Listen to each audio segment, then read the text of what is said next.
in the shadow. Et bonjour les compagnons, bienvenue chez Ad. Aujourd'hui on se retrouve pour tester une serrure connectée. On va pas perdre de temps, on va tout de suite parler de la serrure de la marque Teddy, le modèle TeddyGo. Perso, je trouve ça ultra gadget. Et pour mettre ça en évidence, on vous propose une petite mise en situation qui devrait parler à tout le monde. Ouais, merci les gars. Ça, j'ai mis où les clés? Salut, ça va? Je sais que je peux. Salut maman. Non, rien. Ouais, ça va. À plus. Et hop.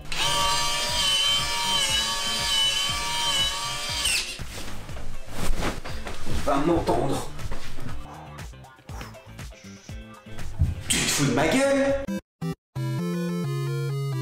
Pourquoi t'as mis le maillet là? Non, mais c'est pour fixer la serrure après, tu verras. Oh punaise. Donc maintenant Nicole, pourquoi j'achèterais une serrure de ce type? Pourquoi? Bah, ça peut servir dans la vie de tous les jours. Quand tu oublies tes clés, t'es plus obligé de laisser une clé dehors. Ensuite, la serrure connectée TeddyGo est l'une des plus petites du marché. Il faut savoir que Teddy fabrique les plus petites serrures du marché. Elle fait environ 55 mm de diamètre pour un poids de 235 grammes, piles incluses. Donc les piles CD CR123. Elles sont assez chères, mais maintenant sur Amazon, tu peux les trouver aux alentours de 10 € les 3. Deuxième plan, ce qui est vachement intéressant, pourquoi je te conseille cette serrure, c'est l'installation. C'est une installation hyper simplifiée. Il suffit que tu aies un verrou compatible Euro et tu peux la poser sans modification. Pas besoin de percer ma porte, pas besoin de changer le barillet. Pas besoin de couper de clé. Tu vérifies à l'aide de ce guide la profondeur de ta sortie de serrure. Ah, ici là? Ouais. Si elle fait moins de 3 mm, tu utilises ce guide, soit collé, soit vissé, mais je te conseille de le coller. Et au-delà, tu peux visser directement la serrure sur le barillet.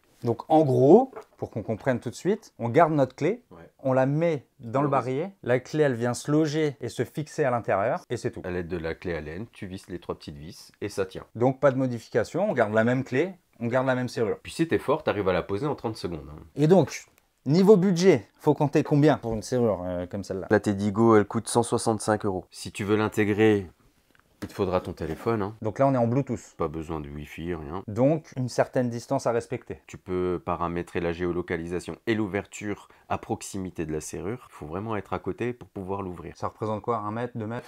2 mètres. Donc pour parler de l'intégration, un novice y arrive du premier coup. J'ai jamais vu, honnêtement, depuis le début, donc ça fait déjà plus de 2 ans que j'écris des articles sur le blog Ad, j'ai jamais vu une intégration aussi parfaite. Bon ok, avant de passer à autre chose, Nico, tu m'as parlé des barillet norme Euro. Tu m'as dit que ça s'adaptait facilement dessus. Alors déjà, j'ai des questions. De 1, si t'as pas un barillet norme Euro, comment ça se passe? Et ensuite, si j'ai bien compris, tu as une clé engagée dans ta serrure à l'intérieur tout le temps. Si jamais tu dois repasser en manuel de l'autre côté, comment ça se passe si la clé elle est engagée? Donc pour répondre à ta première question, ouais, il te faut automatiquement un barillet norme Euro. Si tu n'en as pas, ben, il va falloir que tu le remplaces. Ensuite, pour ta deuxième question, effectivement, tu as une clé de bloqué côté intérieur. Il faut pouvoir avoir un barillet de grande taille. Donc un barillet où tu peux ouvrir d'un côté comme de l'autre, même avec une clé engagée. C'est ça. Comme on l'a dit précédemment, c'est une serrure connectée qui fonctionne sur pile. Donc, si déjà tu dois changer ton barillet, prends-en un avec un nombre de tours réduit. Et fais aussi en sorte que l'ouverture se fasse facilement parce que sinon tu vas forcer sur le mécanisme et consommer beaucoup plus de piles. Donc c'est quand même un paramètre à prendre en compte. Il faut savoir que bon, les piles peuvent lâcher. C'est quand même bien de pouvoir reprendre en manuel derrière. Pour pas être coincé chez toi comme un idiot parce que tu as une clé engagée. C'est ça. Et puis même tu peux reprendre aussi en manuel de l'intérieur vu que le verrou fonctionne indépendamment du mécanisme. Ah, donc là, si c'est la clé engagée, c'est fixé sur la porte, si je tourne, je vais tourner moi-même la clé Tu manuellement. peux la fermer manuellement et ça t'économise des piles. Même s'il n'y a plus de piles, je peux quand même le contrôler manuellement. Ça n'impactera rien au fonctionnement classique. Donc ce que moi je retiens, c'est qu'il faudra quand même vérifier qu'on ait un barillet suffisamment long pour avoir la double action des clés. Déjà, au minimum. Pour pas être embêté si un jour on n'a plus de piles. Ah oui, sinon tu pourras plus l'ouvrir de l'extérieur. Next! Donc voilà, maintenant on vous a parlé de l'installation et de l'utilisation en local. Il est possible de rajouter des options, à savoir un bridge, pour pouvoir contrôler sa serrure à distance. Alors un bridge, ça permet de connecter une serrure au réseau Wi-Fi. Tu l'intègres à ton système domotique, tu l'intègres à ton application Teddy sur smartphone. Tu trouveras le QR code qui te sera demandé lors de l'installation sur l'application. Tu branches ça sur ton réseau et sur ta prise et ensuite ce sera reconnu. Alors le bridge c'est sympa parce que ça t'ouvre vraiment l'ensemble du système au réseau internet. Sachant que tout passe par le cloud Teddy, suivant leur description et leur dire c'est inviolable. Mais bon, Ça, je suis un peu sceptique. Ça va me servir à quoi au quotidien? Parce que bon, moi, une porte, quand j'arrive, je mets ma clé, je tourne, je l'ouvre, je la referme. Mais bon... Bah, si tu veux laisser l'accès à distance pour tes enfants, pour une ouverture de secours ou autre, pour le facteur si tu le connais bien, ben tu pourras le faire grâce au bridge, tu pourras le faire à distance, partout sur la planète. Ça m'a permis aussi de le connecter à Home Assistant. Et franchement, ça s'intègre facilement et vous avez toutes les options ouverture avec ou sans loquet. C'est-à-dire avec ou sans loquet. Ben, tu peux décider d'ouvrir la serrure jusqu'à l'ouverture manuelle, mais tu peux aussi lui demander de pousser un peu plus pour enclencher le loquet et la porte elle s'ouvre toute seule en appuyant dessus. D'accord, pour qu'on n'ait même pas besoin de... Aussi, et ça c'est une chose très importante, je vais d'ailleurs dédier une vidéo sur le fonctionnement du portail Teddy. Ce portail te permet de gérer l'environnement Teddy complet, de créer des collaborateurs pour pouvoir gérer sur des dates et heures précises l'ouverture des portes et du système Teddy complet. C'est super bien pour les locations où tu passes par une conciergerie. Ils pourront gérer l'ensemble du système. Du coup, ça évite d'avoir à distribuer et récupérer des clés tout le temps.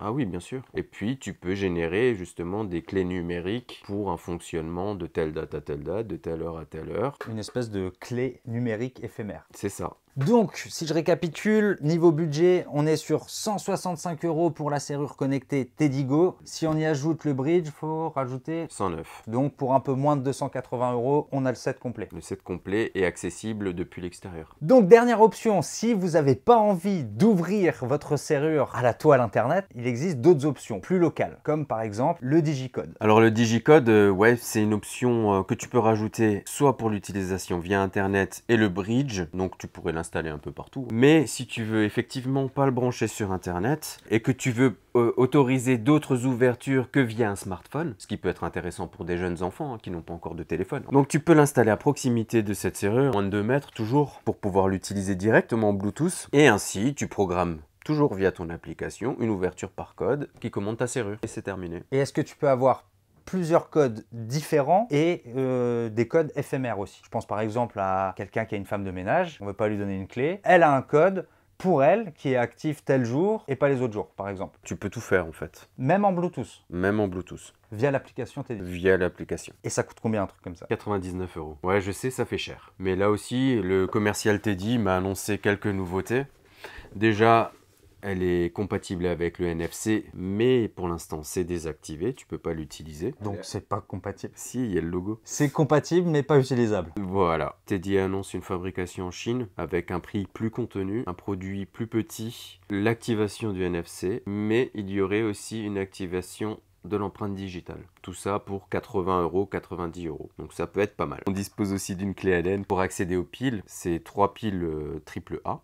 Toute simple, et le système est bien hermétique, hein. Donc le digicode est complet, tu as l'ouverture de porte, tu as la sonnette avec remontée de notification sur le smartphone. Donc ça peut te servir de sonnette en fait concrètement. Ça peut te servir de sonnette sur ton smartphone, ouais. Donc petite conclusion, le produit s'installe facilement, il ne nécessite pas de grosses modifications. Zéro modification. On peut tout contrôler à distance. Pour la globalité du système, il faudra quand même compter à peu près 375 €. C'est ça environ. Petit bémol quand même, c'est le niveau sonore de la serrure, c'est quand même très bruyant. C'est beaucoup trop bruyant. Donc pour quelqu'un qui vit seul, à la limite, c'est pas gênant, mais c'est vrai que si on rentre, que les gens dorment à la maison, je pense qu'effectivement, le bruit peut être un frein. Teddy ne s'inquiète pas trop de ce bruit parce que la concurrence émet les mêmes bruits. Mais franchement, il faudrait que ce soit amélioré. Bon, tu avais insisté pour qu'on soit sérieux sur cette vidéo, et j'ai une question qui me taraude et qui doit tarauder tous les gens. Est-ce que c'est solide? Donc du coup, moi, ce que je propose... Non, Auguste, non, on a dit non, c'est trop cher.